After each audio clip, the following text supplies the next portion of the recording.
안녕하세요. 이슈톡 이베스트투자증권의 이현민입니다. 오늘 저희가 엄청 간만에 이제 한 4개월 정도 됐는데 작년 11월 이후에 코로나가 좀 심해져서 이슈톡 좀 중간을 멈췄다가 다시 재개합니다. 그래서 2021년 올해 시작한 지 이제 2달 지났는데 벌써부터 올해 뭐 다양한 이슈가 많이 올라와서 남은 올해 이슈톡 좀 활기차게 진행할 수 있을 것 같고요. 두 전무님 자리 함께 하셨습니다. 그래서 힘차게 오늘 한번 출발해 보려고 하는데 한번 두 분 인사하실까요? 안녕하세요. 안녕하세요. 안녕하세요. 네. 오랜만입니다. 오랜만입니다. 어떻게 지내셨어요? 지금 저희가 한참 쉬었죠 방송을. 네. 사무실에서도 도시락만 먹고 누구 걸릴까봐 막 서로 민폐 끼칠까봐 그렇죠. 아주 전전긍긍이죠. 조신하게 지냈죠. 저희 회사도 이제 모토가 그거든요. 첫 번째 걸리는 직원이 되지 말자 이런 게 있어가지고 다들 조심했고 저희 이례적으로 이제 증권사에도 또 높으신 분들 감염자가 나오는 상황이어서 조금 아직은 조심해야 되는데요. 저희 방송 이제 방역 수칙을 잘 지켜가지고 안전하게 촬영했으니까 이제 걱정 없으셔도 될 것 같습니다. 그래서 이제 오늘 이제 두 분 모시고 이제 2021년 첫 번째 이제 이슈에서 좀 진행하려고 하는데 시작은 이제 긍정모님이 준비해 주신 내용 먼저 조금 진행을 하면 될 것 같고요.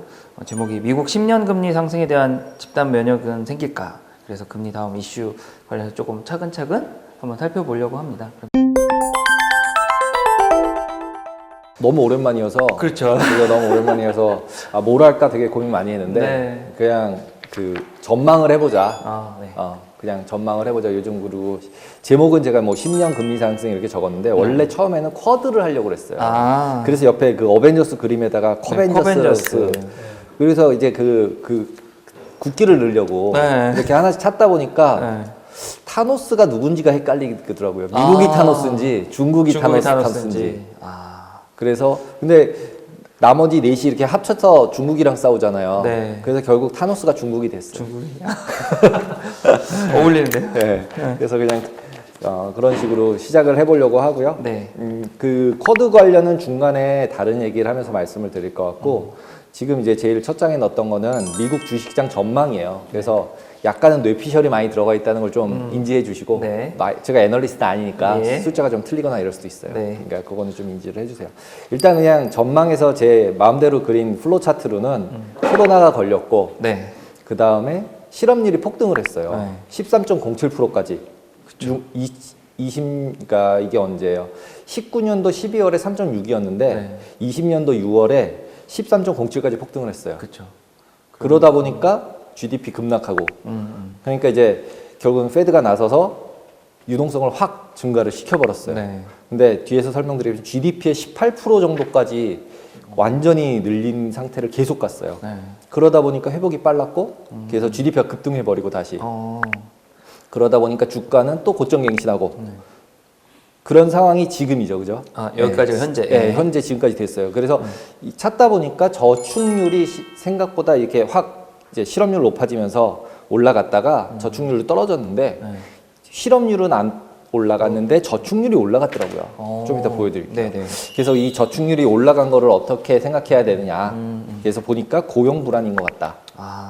다시. 그래서 그리고 이제 실업률 하락에 대해서 이제 페드가 계속 포커스를 두는 게 구직 포기한 사람들은 계산할 때 계산 안 들어가니까 그렇죠. 실업률 계산. 실업률 이거 계속 숫자만 보고 우리 금리 막 올리고 이런 거 안 할 거야 이런 얘기를 계속 하고 있고 근데 이제 이러다 보니까 결국 이제 계속 자본주의의 문제라는 양극화 문제가 계속 생각하는 걸 말은 안 하지만 계속 이제 부양책을 쓰는 이유도 결국 양극화를 어떻게든지 해소해 보려는 이제 그런 의도가 보이는 것 같아요. 네. 그러다 보니까 이제 로렌 서머스나 뭐 이런 사람 이런 이제 옛날 미국 재무장관들은 막 싫어하고 이거 완전 말도 안 되는 거다. 경기 살았는데 돈 계속 이렇게 풀면 어쩌려고 그래. 나중에 회수도 못 할 거면서 이러고 있는 거고. 그러다 보니까 정부 부채 증가했고 그러면 이제 금리 급등하면은 빚이 많아졌으니까 이자 비용이 너무 높아지잖아요. 그러니까 이제 금리가 못 올라갈 거라는 로직에는 약간 이게 깔려 있는 것 같아요. 현재는. 네네. 근데 이제 인플레가 이렇게 일어나는데 어쩔 거야? 막 이런 게 이제 시장이고. 네. 그래서 이제 제가 그냥 예상하는 거는 그 페드가 세니까 그래서 완만하게 이자율 상승하는 거 정도로 인플레랑 맞춰서 할 것 같다라는 게 생각인데 제가 그래서 뒤쪽 부분에서 얘기하고 싶었던 건 그럼 블랙스완이 뭘까라는 게 이제 오늘의 하고 싶었던 얘기예요. 네. 아무래도 양극화가 해소되는 게 경제에는 저는 더 좋을 거라고 생각하거든요. 왜냐면 부자가 하루에 10끼씩 먹진 않으니까 그렇죠. 소비에 한계가 있다고 보면 그쵸, 예. 전반적으로 소비하는 사람이 늘어야 경기는 회복된다. 네, 맞죠. 그랬을 때는 저는 맞다고 보거든요. 근데 맞다고 보는데 해결할 방법이 있나요? 그러니까 사실 돈을 쓸 수 있는 환경을 만들어야 되는데 아니, 돈이 없잖아요. 돌아다니지도 못하게 보여줘야죠. 이 코로나로 오히려 양극화가 더 심해진 맞아요. 상황이라서 이게 더 해결책이 더 없어지는 분위기더라고요. 예. 그래서 그러니까 주위에도 뭐 많이 느낄 수 있는 사례도 한국도 많은 것 같아요. 막 잘 되는 일본에 뭐 사람들 돈 많이 벌고 또 옛날에 뭐 젊은 친구들 중에도 뭐 비트코인 좀 목돈이 있던 친구들 또 벌고 막 이런 것도 있으니까 예. 아무래도 좀 더 심해지는 건 맞는 것 같습니다. 그래서 최근 2주간 이제 주가 차트를 보면서 이제 설명을 간략하게 드리려고 그래요. 최근에 이 한 2주간 시장이 어땠다. 근데 키는 결국은 금리예요. 10년짜리 금리가 내려가면 주가랑 이런 것들이 다 오르고 네. 그리고 금리가 올라가면 주가 다 내리고. 내려오고. 네. 근데 원래 그 금리랑 그다음에 주가 연동되는 거는 조금 지금 움직이는 거랑은 이론적이라는 거랑은 좀 반대잖아요, 네, 지금. 네. 근데 이 그림이 너무나도 명확하게 나오고 있어요. 이게 차트들이 10분 차트예요. 아, 그러니까 이게 일주일치고 그다음에 10분 차트거든요. 네. 그럼 보시면은 금리 딱 떨어지면 쫙 올라가고요. 네. 주가 지수 1번. 네. 1번. 네. 그다음에 2번 같은 경우는 여기서 이제 무슨 일이 있었나 전인대 네. 미국 정인대에서 네. 그 안정 성장, 고용 네. 창출 중시하겠다. 그러면서 이제 또 미 중 고위 회담 하겠다. 회담하겠다. 네. 이런 거 발표 나면서 쫙 다 올랐어요, 주가들이. 그랬는데 다시 또 주말쯤 갔더니 갑자기 금리 빡 오르니까 주가 훅 내려오는. 예. 네. 그 다음 주도 보시면 그래요. 똑같아요. 아, 금리가 꾸준하게 올라요. 거의 계속. 그래서 1.7까지 오르거든요. 네. 그러면 얼마까지 가나요? 이거? 예? 얼마까지 가요? 이거 얼마짜리? 그러니까 가냐가 지금 다 이슈죠. 근데 이제 많은 사람들은 다 이제 2는 안 가지 않겠냐라고 생각하는 것 같고, 페드도 이 정도에 맞추지 않을까라는 게 그냥 추정, 그러니까 예상해보는 거죠. 그 네네. 정도 되는 게 서로 간에 해피하게 주가도 폭락하지 않고, 그렇죠. 그다음에 자기네 금리 비용도 절감하는 수준에서 마치고, 그래서 논리가 되지 않을까라는 게 이제 저의 예상이고요. 시장이랑 비슷하죠, 그 부분은. 근데 이제 왜 그러냐는 건 이제 사람마다 너무 다르죠. 그래서 이제 여기서도 보시면 1번이라는 부분 보시면 러셀 네. 같은 경우는 프로핏 테이킹 하면서 오히려 내려가는. 러셀들이 더 많이 빠졌고, 네. 예. 그래서 이제 이런 부분들, 그 다음에 또 연준에서는 계속 뭐 경제 성장률 올리고 좋아진다. 네. 그러고 있으면서 금요일 날 FOMC에서 갑자기 SLR이 이제 뭔지 하도 요즘은 이제 유튜브에 많이 나오잖아요. 그래서 이게 그 보완적 레버리지 비율, supplementary leverage ratio 뭐 그래가지고 한마디로 은행이 담보해 주는 거예요, 담보. 그러니까 원래 은행이 전담포잖아요. 네, 네. 그죠? 집 담보 잡고 담보 돈 돈 빌려주고, 빌려주고. 물건 잡고 돈 빌려주고, 그러면 이제 중앙은행이 은행들한테도 너 그러면 채권 있으면 몇 프로 정도는 현금 담보 나한테 박아 이런 거거든요. SLR도 결국은. 근데 이제 거기서 이제 SLR에서 넣어준 걸 완화시켜준 게 국채 사게 해주느라고, 국채는 그 담보 없이 돈 넣는 거 없이 해주는 게 SLR 완화 정책이었어요.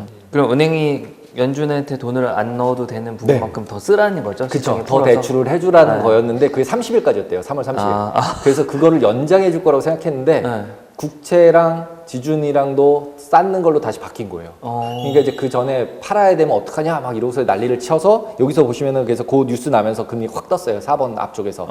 근데 그 확 뜨니까 바로 말을 바꾸는 거죠. 아니 그거에 보완하는 조치를 낼게. 영구적인 조치 이렇게 뭐 3월 30일까지 한다 이런 거 말고 영구적인 조치를 낼게. 그래서 슉 내려가면서 주가 다시 회복하면서 끝났어요. 그 얘기는 이제 이 얘기를 왜 이렇게 드리나 하면 결국은 지금 최근 보면은 금리가 올라가면 주가는 내려가고 네. 금리가 내려가면 주가 상승하고. 근데 원래 이론상으로는 경기가 좋아지면 금리가 올라가고 경기가 좋아지니까 주가도 상승하고 네. 이게 원칙이잖아요. 맞습니다. 근데 지금 우리가 보는 게 자꾸 원칙인 것처럼 보이는 거죠. 계속 똑같이 그렇죠. 움직이니까. 유동성으로 상승한 거기 때문에 그런 거 아닌가요? 뭐? 그렇다고 봐야죠. 그렇죠. 유동성으로 됐고 그 다음에 실제 코로나라는 사태가 과거에 있어 본 적이 없잖아요. 그리고 유동성을 이 정도 풀어본 적도 없어요. 뒤에서 보여드릴게요. 그래서 지금 현재의 주가 급등락의 키팩터는 결국 금리였다는 건 확실한데 근데 이제 벌써 오늘만 해도 좀 다르잖아요. 오늘 금리 어저께죠, 어저께 금리 확 빠지는데 주가 확 빠졌거든요. 그래서 벌써 이제 면역이 된 건가, 이제 이 패턴이 깨지는 거일 수도 있어요. 저는 이 패턴이 깨질 거라고 생각을 하는 거거든요. 그래서 오늘 말씀드리는 것도 그 패턴 면역이라는 표현도 코로나처럼 금리 레벨이 뭐 한 2 가도 뭐 그냥 괜찮은 거였어. 이게 이렇게 이제 면역이 좀 다 돼서 이렇게 막 확 오른다고 확 내려가고 막 이러지 않을 것 같다라는 게 이제 제가 드리고 싶은 얘기예요. 그래서 그 다음 페이지 보시면 기대 인플레이션 차트를 그려드렸는데 네. 98년부터 2020년까지 쭉 다 보면은 기대 인플레이션 레인지가 그렇게 크진 않아요. 그 서브프라임 그러네요. 때 같은 경우는 왕창 내려갔다가 네. 2009년 차트 그쵸. 가운데쯤. 가운데 왕창 들어갔잖아요. 이게 서브프라임 때인데 이번에는 돈을 확 풀어서 내려가지 못하게 막았죠. 대단한 사람들이에요, 페드는. 그래서 한 번 학습한 건 여기서는 다시 학습해서 하지 당하지 않겠다. 않는 거죠. 그래서 이런 것들을 보면서 하고 있고, 그래서 지금 현재 레벨이 대충 뭐 한 2010년도 레벨 근처까지는 올라온 상태예요. 그러니까 어떻게 보면 그렇게 진짜 이게 인플레이션 막 높은 레벨인가? 막 높다고 난리들 치는데 기름값 올랐는데 안 올랐어 막 이러면서 난리들 치잖아요. 네, 근데 그렇지 않을 수도 있는 거네요. 그렇지 않을 수도 있는 거죠. 숫자상으로 보면. 네. 그리고 이제 그 다음 페이지 보시면은 이제 10년 금리들 네. 레벨 보면은 그냥 코로나 전 금리 정도 됐어요. 2%까지 가도 별 뭐 그렇게 1.8, 2 가도 뭐 그렇게 그렇죠. 위험한 네. 그림이 아니에요. 그렇죠, 그렇죠. 그렇죠. 금리 상황으로만 보면. 네. 그래서 결국은 그리고 이제 다들 이제 타겟 인플레를 한 2% 정도 원하는 거니까 네, 네. 지금 그 전에는 2%가 안 돼서 문제라는 그렇죠. 거였잖아요, 계속. 네. 그래서 그 부스트하는 거였으니까 지금 이 정도 해야도 2% 안 될 거야, 막 이러니까 뭐 별의별 용어들 많이 나오잖아요. 네, 뭐 이런 뭐 거. 에버리지로 해준다, 뭐 네. 평균으로 해주겠다, 뭐 이런 것들 그런 것들이 마찬가지로 그래서 그런 거라고 생각이 들어요. 그래서 지금 보시면은 집단 면역은 결국은 시간의 문제인 것 같아요. 시간이 지나가면 결국은 올 집단 수 있다. 면역은 될 거고 금리가 이렇게 금리에 이렇게 민감하게 변동이 주가들이 하지 않을 것 같다. 그러면 이제 과거랑 비교를 해보면 그 코로나 같은 이벤트가 과거 이제 금리랑 주가 움직인 거랑 그다음에 이 통화량 있는 부분이랑 이게 이번에도 뒤도 똑같을까?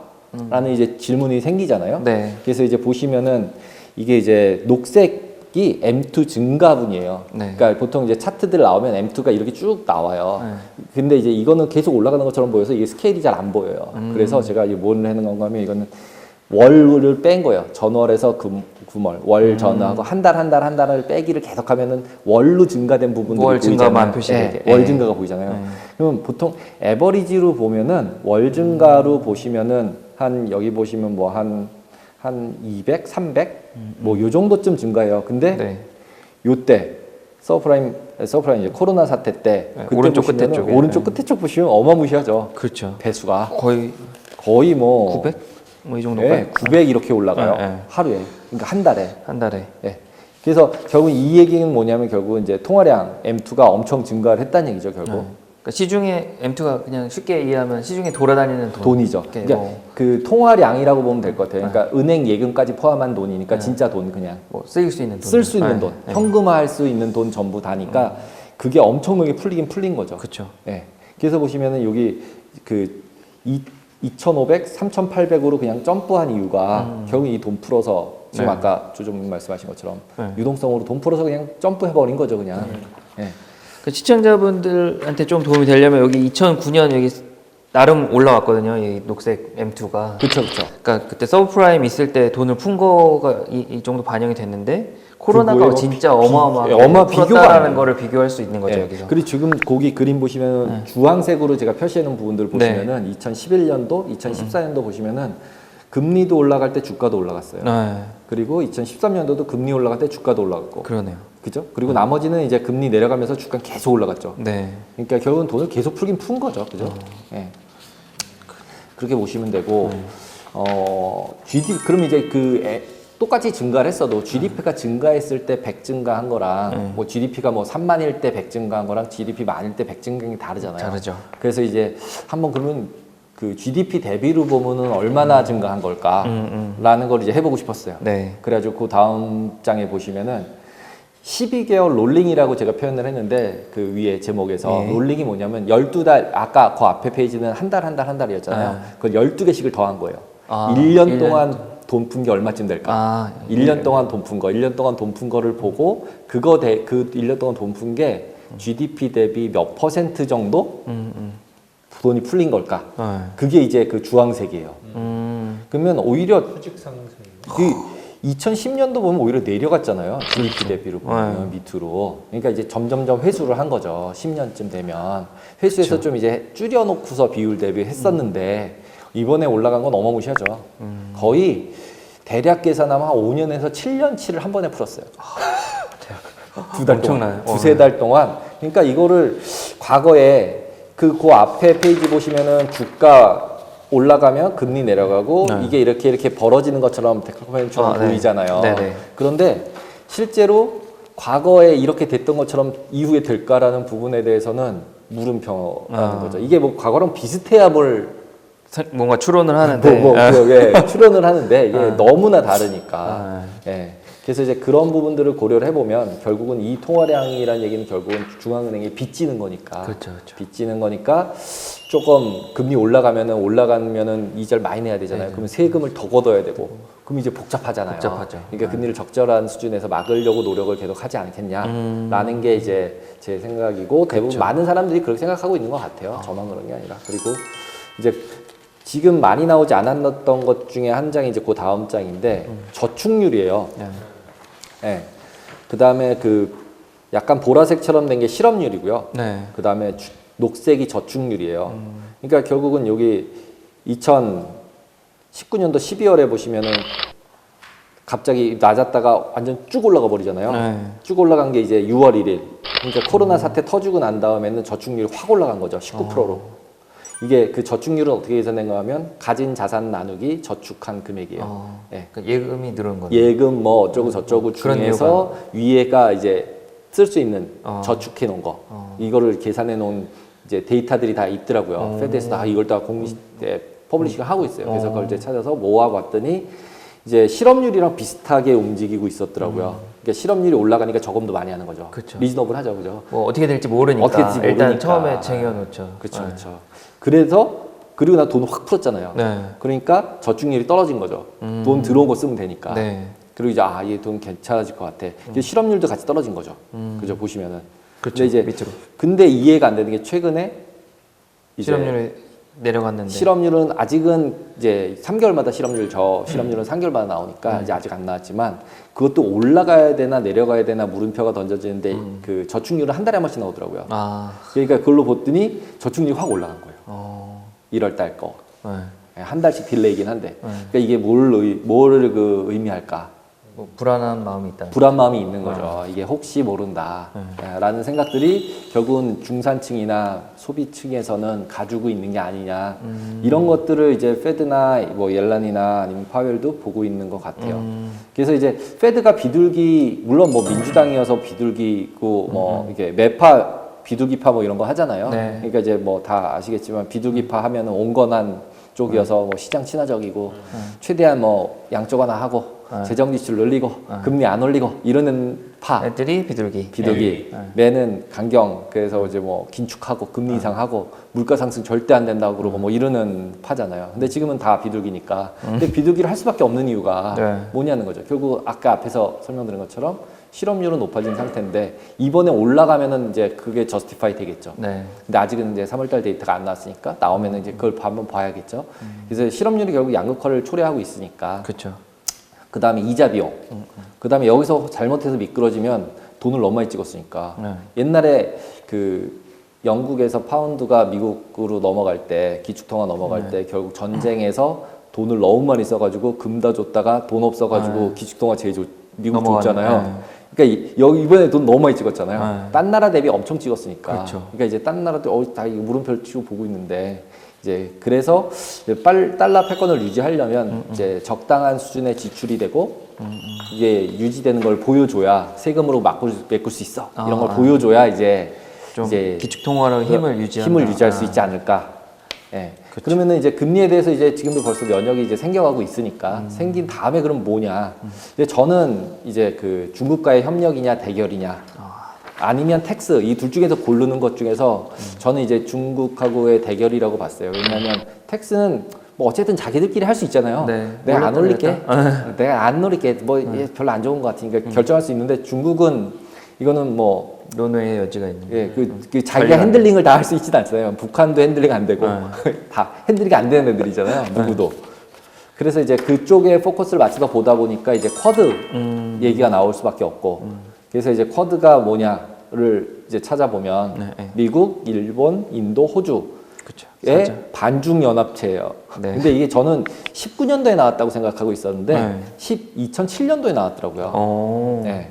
그래서 이 네 개의 역사가 좀 있네요. 네, 역사가 있더라고요. 그래서 이거 왜 최근에 나온 건 줄 알았는데. 네, 저도 이게 19년도에 나온 줄 알았어요. 그랬는데 2007년도에 나왔다가 사라졌어요, 조용히. 사라졌다가 다시 2017년도에 부활을 한 거더라고요. 그러니까 딱 느낌에 제가 그냥 이건 진짜 내피셜인데 서브프라임 생기니까 중국이 어떻게 할지도 모르고 자꾸 이제 갈등에 불 떨어져서 이렇게 좀 어수선할 때 이렇게 침략해서 뺏고 이렇게 하잖아요. 그러니까 이제 인도, 호주 이런 애 모여서 야, 중국 애들을 어떻게 견제를 좀 해보자. 그래서 이때는 안보가 이제 시큐리티가 더 우선이었던 포커스예요. 그랬다가 결국은 2017년도에 부활하면서 나토 같은 안보기구로 발전할 가능성을 보여줬었는데 쓱 조용히 그냥 뭐 하자 뭐 말로만 하다가 2019년도에 뉴욕에서 외교장관들끼리 모였어요. 2020년도에는 또 마찬가지로 외교장관들이 모였어요. 근데 이제 2020년은 일본이 어레인지 했다 그러더라고요. 하자고. 다시. 오히려. 열심히 하자고. 그래서 이제 여기 법치에 기반한 자유롭고 개방된 인도 태평양을 목표로 코로나를 이슈 삼아가지고 다 같이 모여서 경제 회복을 해보자. 그리고 이제 백신도 좀 나눠 갖자. 뭐 이런 거 여기서 한 거예요. 근데 이 와중에 군사훈련해요. 넷이 모여서 넷이 모여서 군사훈련을 해요. 뭐 원래 그냥 뭐 카더라인데 미국이 경쟁 상대가 어느 정도 크면 꼭 견제한다. 그래서 원래는 2008, 9년 정도에는 중국을 견제를 좀 하려 했는데 서브프라임 터져서 일단 집안에 분쟁이 많으니까 잠깐 제껴놨다가 다시 하는 거로 볼 수 있겠네요. 네. 아무래도. 그래서 결국은 해양 완보, 주권을 존중하는 거를 강조하면서 중국을 견제하는 그런 모습으로 이제 쿼드라는 게 생긴 거죠. 그렇죠? 그래서 결국은 이제 중국을 견제하기 위해서 쿼드가 나왔는데 지금 이제 최근에 얘기는 퀸텟, 그러니까 5개라고 해서 영국을 자꾸 초대하고 있어요. 그 다음에 뭐 쿼드 플러스라고 해서 한국, 베트남, 뉴질랜드 초대하고 있어요. 들어와라. 너도. 근데 함께 해라. 배 같이 타자. 그래서 여기 지도 제가 이제 그려드렸는데 지도 보시면 사각형 안에 중국이 딱 들어가요. 그렇죠. 예. 그 사이에 우리 껴져 있고요. 남한이 조금 껴져 있고. 근데 이제 여기에 이제 그 영국을 자꾸 들여오는 거는 그냥 제 내피셜로는 홍콩 때문에 그런 게 아닌가. 홍콩에 대한 약간은 뭐 아직 기분은 있으니까 자극할 수 있는. 네? 그러니까 이게 과거에 뭐 너 그러면 안 돼 뭐 이런 얘기 하니까 그리고 홍콩 사람들도 이제 영국으로 이민 가는 것도 막 받아주고 이랬잖아요. 예, 이번에 이렇게 되면서 심정적인 자극을 줄 수 있죠. 심정적인 자극을 주는 거 아니까. 왜냐면 이 사각형 안에 영국이 들어갈 길이 없는데 저쪽으로 하면 너무 전선이 그냥 너무 전선이 멀잖아요. 그래서 왜 영국일까? 그런 생각이 들어서 갑자기 그러면 이건 쿼드가 아니라 전 세계를 어떻게 하려는 거라고 모르겠지만 아니면은 중국을 포커싱 한다면 그냥 그런 거가 아닐까. 그렇죠. 예. 충분히 가능성이 있죠. 그래 보여요. 그래서 처음이더라고요. 정상회담은 올해 한 게. 3월 12일 날 쿼드 정상회담을 화상으로 했고 그때 바이든, 그 스가, 모디, 스캇, 호주 총리들, 그러니까 진짜 대통령들이 다 모인 거더라고요. 다 모였네요. 예. 근데 주요 의제가 되게 웃겨요. 중국의 히토류 공급망의 중국 의존도를 낮추는 방향. 이거가 주요 의제예요. 대통령 모여서. 견제하는 거죠. 근데 견제도 견제지만 저 히토류 부분이 이슈가 될 수 있는 거죠. 5G, 뭐 반도체, 뭐 다. 디스플레이, 발전, 뭐 연구 자석 이런 게 전부 다 저 히토류가 없으면 안 된대요. 거기다 이제 탄소 제로 가자 그러면은 결국은 저게 다 필요하니까. 그렇죠. 그러니까 이제 이거 안 되겠네. 그리고 이제 모인 게 아닌가 싶어요. 그래서 결국은 이제 이거 하다가 안 되면 경제 충돌을 먼저 하다가 그러다가 이제 군사 충돌하고 인도도 들러갈까 말까 고민 되게 많이 했다 그러더라고요. 왜냐하면 그쪽 근처에서 전쟁 비슷하게 국지전이 좀 있었잖아요. 좀 붙었죠. 붙었었죠. 그 다음에 호주는 또 중국한테 찍혀가지고 이거 광물들 안 사주면 우리 망하는데. 그러고 있어서 그럼에도 불구하고 미국이 와인도 안 사준다고 막 와인도 안 사주고 그러니까 그래서 이제 결론적으로는 바이든이랑 시진핑이랑 붙은 거다. 원하든 원하지 않던. 그러니까 이제 쿼드 정상회의 직전에 화웨이 빵 때리고 그랬더니 중국은 고위급 회담 직전에 테슬라 빵 때리고 테슬라 쓰지 마. 뭐 이런 거잖아요. 우리도 안보에 위협된다고 안 쓰고 저기도 화웨이 안보에 위협된다고 안 쓰고. 그러니까 안보라는 단어가 계속 들어가고 있다라는 부분도 그렇죠. 중요한 것 같아요.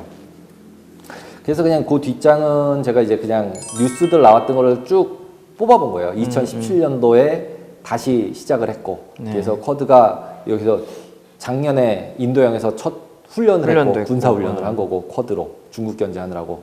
그 다음에 그 4개국 연합으로 한 거고, 그리고 이제 미중 고위급 회담 이번에 하는데 엄청 말을 막했다 그러더라고요.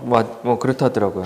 좀 과격한 얘기가 오갔다. 그러니까 이제 그런 너네는 뭐 흑인 그렇게 인권 탄압하면서 뭘 우리 보고 난리냐 그랬더니 웃기지 마라. 뭐 너네 위구르에 사람 몇 명 죽였니 막 뭐 이러고 막 이랬나 보더라고요. 그랬던 것 같아요. 그러니까 이제 인권 문제를 건드리는 거니까 서로 좀 크리티컬하잖아요. 처음부터 뭐 돈 내놔라 이런 거 가지고 싸우는 기보다는 이상한 다른 거를 갖다 올려서 싸우는 거죠. 약간 초등학생 싸울 때. 야 너는 옷 스타일도 구리고 뭐 그런 거죠. 공부도 못하고 뭐 이런 걸로 이제 막 시비 건 거죠. 시비 건 거죠. 사실은 하고 싶은 말은 딴 데 딴 있는데. 건데. 그래서 결국은 이제 그 미국의 이익과 안보에 대한 거를 문제를 제기 계속 하는 거고 중국은 자꾸 내정 간섭하지 마라. 우리 땅 시비 걸지 마라. 얘기하는 거고. 그래놓고 이제 맨 마지막엔 기후. 지금 이제 코로나도 결국은 이제 뭐 온난화 때문에 생겼다 뭐 이런 얘기 하잖아요. 그러니까 이제 기후 협약들, 탄소 제로 하는 거 이런 거는 이제 같이 공조하자. 그 다음에 북한, 이란, 아프가니스탄은 공조하자. 이거는 이제 합의가 된 것 같아요. 그래서 이제 그게 이제 제일 지금 나오는 건 이제 지금 첫 장에서 보여드렸던 거 그대로예요. 그러면 여기서 쭉 돌아보면은 정부 부채 증가까지는 이미 실현된 일이에요, 그죠? 그죠, 화살표에서. 그렇죠. 제가 약간 색깔 다르게. 근데 밑으로 빼가지고 제가 블랙스완이라고 써놨잖아요. 네. 그러니까 블랙스완이 이제 예상치 못한 뭔가. 근데 그거 나무 끝장나는. 그렇죠. 뭐 이런 게 뭘까? 그래서 뭐 텍스를 올려서 갑자기 뭐 미국이 망한다 이런 것 같지는 않잖아요. 그렇죠. 그죠? 그래서 그냥 이게 어떤 걸까라고 그래서 완전히 뇌피셜로 블랙스완 뇌피셜을 써보는 거죠. 어떻게 되나? 그래서 그냥 이제 그 쿼드가 이제 블랙스완 그 뇌피셜에서 이제 키 드라이버인 거죠. 그리고 왜 이거죠 이거 하는 거죠 이제. 그러니까 이제 왜 이게 4시까지 모여서 중국을 저렇게 견제하려고 한다는 얘기는 이미 중국이 너무 컸다. 미국이 혼자 상대하기에 너무 커진 건가, 진짜 타노스가 된 건가, 라는 게 첫 번째 물음표였고. 그러면은 그 다른 국가에서 보면 히토리도 그렇고, 그 다음에 물건을 걔네가 만들고 다 수입만 하잖아요. 그러니까 코로나 때문에 더 이제 그게 피부로 와닿게 된 거죠. 마스크를 살렸는데 마스크가 없어요. 수입을 해와야 돼요. 중국에서. 먹을 거를 하려고 해도 수입해와야 되고. 그러니까 이게 이상한데? 이렇게 된 거죠, 이제. 그래서 이제 그 중국이 생산도 제일 많이 하고 소비도 많이 하는 거가 집중되는 게 그 소비 집중되는 리스크를 다른 전 세계들이 다 인식하기 시작을 하는 거죠. 그러니까 그 상황에서 이제 그러면 이제 쿼드를 할 수밖에 없는 상태가 된 거고. 그럼 중국은 어땠나 생각해 보면 중국은 과다한 기업 부채가 있다는 걸 알아요, 공산당이. 알기 때문에 2007년도 그때 서브프라임 때도 한번 조정해 보려고 했고, 그 다음에 무역 분쟁이 일어나기 전에도 트럼프 전에도 한번 해보려고 했고, 근데 꼭 그런 사건이 있을 때 미국 애들이 때려가지고 못했어요, 사고 나서. 그러니까 이번에도 근데 또 코로나 때문에 또 못했어요. 그래서 결국 과다한 부채가 계속 있는 상태인 거죠. 해결은 못하고. 그러면 근데도 불구하고 금리는 상대적으로 중국이 고금리예요, 지금. 그래서 위안화로 넘어가서 거기다 코로나로 제일 임팩이 없었잖아요. 그렇죠. 그러니까 지금 채권에서 강세가 되는 채권은 위안화 채권밖에 없어요. 그래서 위안화로 많이 넘어가고 있어요. 자금이 유입되고 있어요. 그나마 그래서 그 유지가 되고 있는 게 아닌가, 캐시플로우 상으로는. 그런데 패권 전쟁은 시작을 이미 해버렸죠. 바이든이 이제 허니문 피리어드 끝나고 이제 한번 모여보자 이러고서 이제 바로 그 화웨이 때리고 테슬라 때리고 뭐 이러고 있는 거잖아요, 그죠? 그래놓고서는 이제 군사 충돌 가능성도 없잖아, 있죠. 왜냐하면 쿼드들이 군사 훈련을 하면 대만 근처 이렇게 또 줄치고 홍콩 자꾸 시비 걸지마 뭐 이러고 이러다 보면 위험하잖아요. 그렇죠. 거기다 위구르에선 진짜로 뭐 사람이 많이 우리가 모르지만 많이 정말 죽을 수도 있고 죽었다고 그러더라고요. 그 다 가려졌고 진짜 뭐 홀로코스트처럼 다 묻었대요. 가능하죠, 중국. 다 가능하니까. 그래서 이제 그런 문제도 있고 히토리 있고 이런 문제들이 발생을 한 거죠. 근데 이제 미국에서는 지금 아까 앞쪽에서 제가 블랙스완으로 화살 뺀 것 쪽 보면은 부채가 증가했다는 거. 네. 거기서 이제 잘 돼서 금리도 살살 오르고 인플레도 살살 돼서 잘 되는 게 원래 그 예상인데 그렇죠. 그게 잘 안 돼가지고 인플레가 급등한다. 확 떠버리는 거죠. 유가 다행히 어저께 이제 많이 빠져서 괜찮은데 유가가 더 오르고 나머지 것들이 히토리들 값은 계속 오르니까 그러니까 그걸로 인해서 인플레가 급등을 해버리고 그 다음에 중국에서 물건을 싸게 가져와야 되는데 싸게 가져올 게 없잖아요. 그렇죠. 무역 잘 안 되니까. 네. 그러면은 자기네가 만들다 보니까 물건값이 비싸질 수밖에 없잖아요. 인건비가 비싸니까. 그렇죠. 그러면은 인플레를 뭐 막을 방법이 없잖아요. 그렇죠. 그래서 인플레가 생기는 거죠. 그 와중에 미국 금리는 그러니까 급등을 할 수밖에 없고 그러면은 금리 급등하니까 기업들은 실적이 나빠지고 지금 이제 계속 미국 주가가 오르는 게 인플레가 되든 뭐가 되든 실적이 다 메이크업 할 수 있어. 이걸로 가는 거잖아요. 성장도 미래에 그렇고 미래에 잘 될 거야. 근데 이제 그게 확 흔들려 버리는 거죠. 그 다음에는 세금을 더 걷어서 금리가 올라갔으니까 네. 정부 비용이 늘어났잖아요. 그러니까 세금을 더 걷어야 되잖아요. 그럼 이제 기축통화조차 흔들리죠, 이제.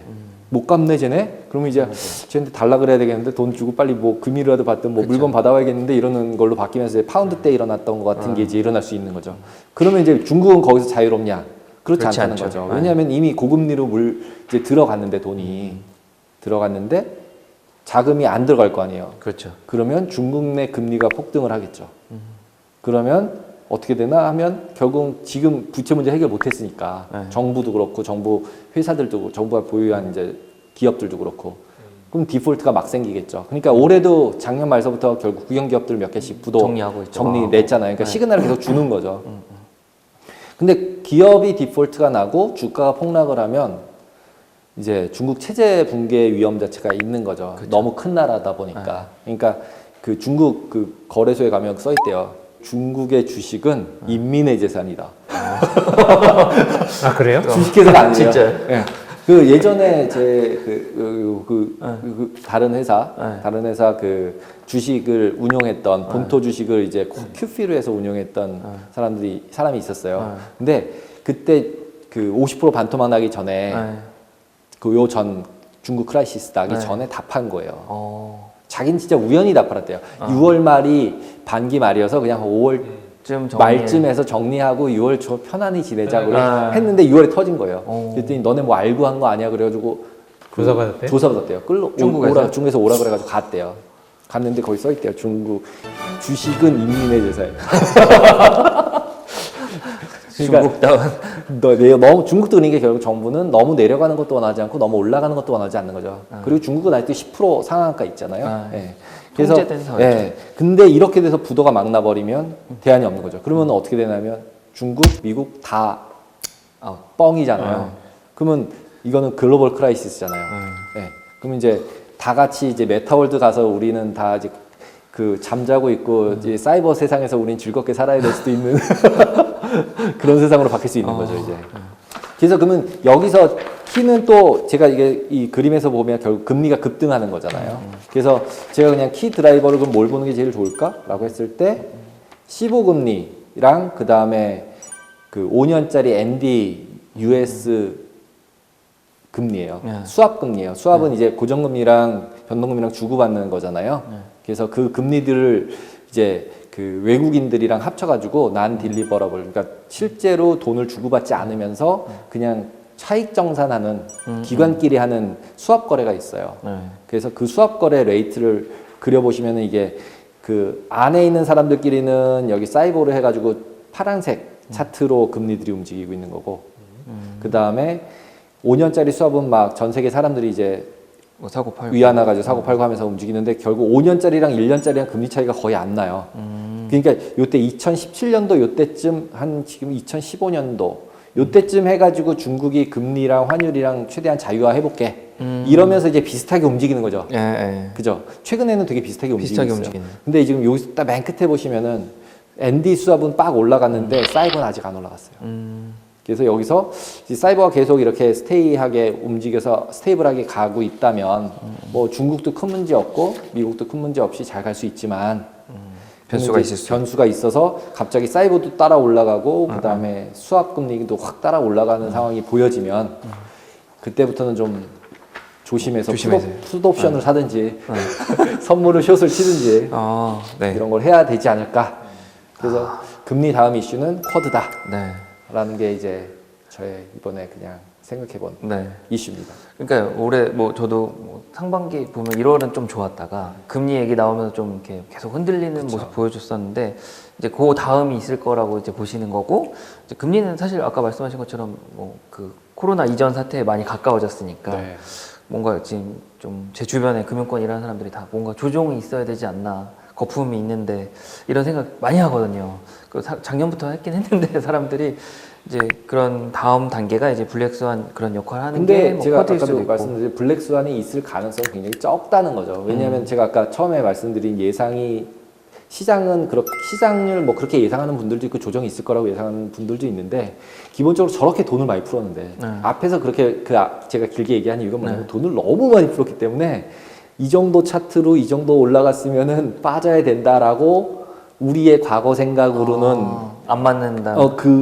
드는데 느낌으로는 그런데 이게 돈을 이렇게 풀어본 적을 우리가 본 적이 없는 거죠. 그러니까 우리의 과거가 틀릴 수 있어서 잘못하면 계속 갈 수 있다라는 생각이 든다는 거죠. 그러니까 스테이하게 천천히 변동성을 좀 줄이면서 계속 올라갈 수도 있다. 왜냐하면 지금도 맨날 숏캐시라고 얘기하잖아요.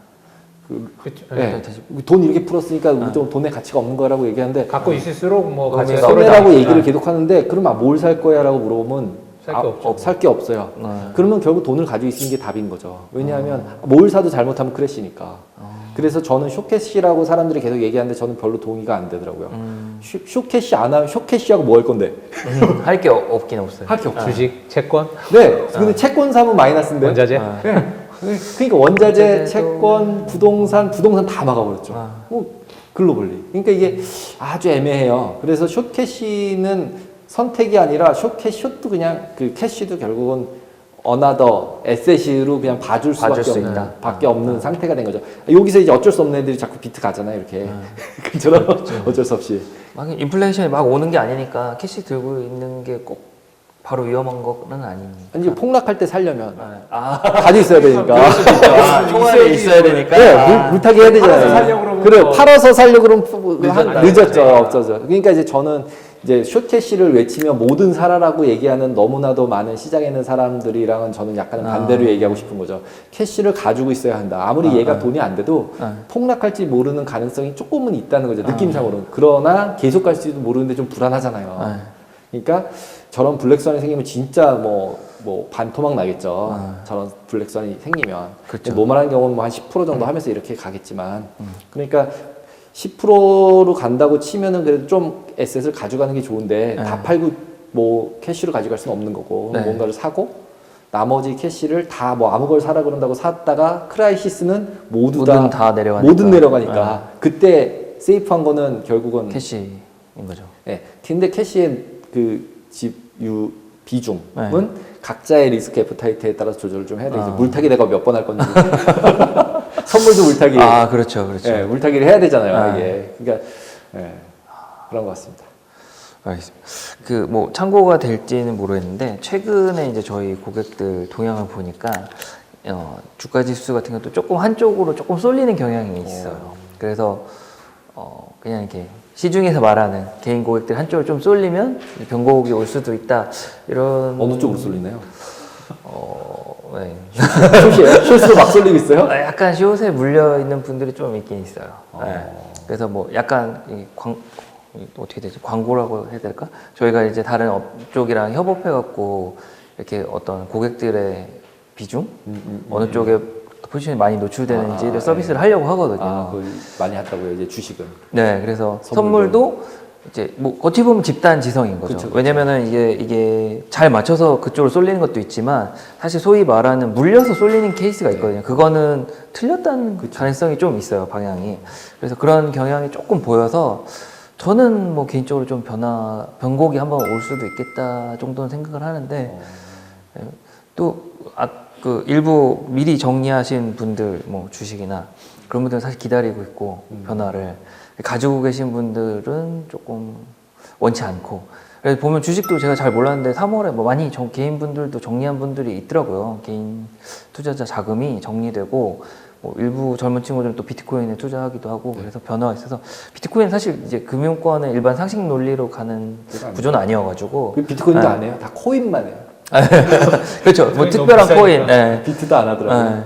그래서 그런 약간 시장의 변화가 있어서 저도 뭐 어느 정도 좀 주목할 필요는 있다 이렇게 생각을 합니다. 그래서 뭐 지금 이렇게 한번 이제 금리랑 뭐 향후에 대한 어떤 전망 이렇게 좀 같이 한번 살펴봤고요.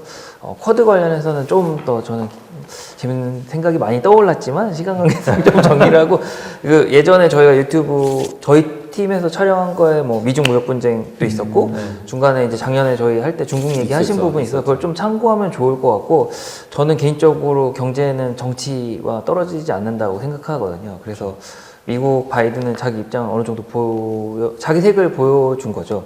트럼프랑 똑같이 간다 이 부분에 한해서는. 그리고 제가 바이든이면 이제 인생 노년에 더가 없잖아요. 다음이 마음에 가는 대로. 그러니까 예전 정치인으로 자기 막 되게 양보하고 뭐 타협하는 정치인이었다고 하지만 마지막이라고 생각하면 롤 모델이 앞에 있잖아요. 트럼프요? 트럼프라는 롤 모델이 있잖아요. 아 저렇게 해도 된다라는 걸 봤기 때문에 뭐라 그러지? 역치? 뭐 한계가 넘어가는 걸 보면 이게 넓어지는 것처럼 그래서 바이든은 중국에 대한 거는 비슷할 거라고 생각하거든요. 기존하고. 크게 안 다를 거라는 예상이 왜냐면은 많죠. 트럼프가 막 때려도 중국이 막 이상한 짓을 하진 않았잖아요. 어떻게 보면 당했잖아요. 그러니까 때려도 된다고 생각할 수 있겠다는 생각이 들어요. 그러니까 이번에도 알래스카 왔을 때 때린 거죠, 바로. 뭔가 얘기할 것처럼 보이지만 계속 공격하는. 그리고 저는 개인적으로 중국이 되게 취약한 상태라고 생각하거든요. 왜냐면 독재를 유지해야 되는 상태인데 그러면 이제 견제 세력이 없으니까 뭔가 체제의 불안정성이 그런 데서 온다고 생각하거든요. 코로나도 그래서 생겼다고 생각해요. 원래는 중국도 공산당 안에 다당 같은 파가 있잖아요. 많죠. 그러니까 분명히 예전 같았으면 그 파 중 하나가 정권 교체를 원해서 막 터뜨렸겠죠. 니네가 관리가 안 된다 뭐.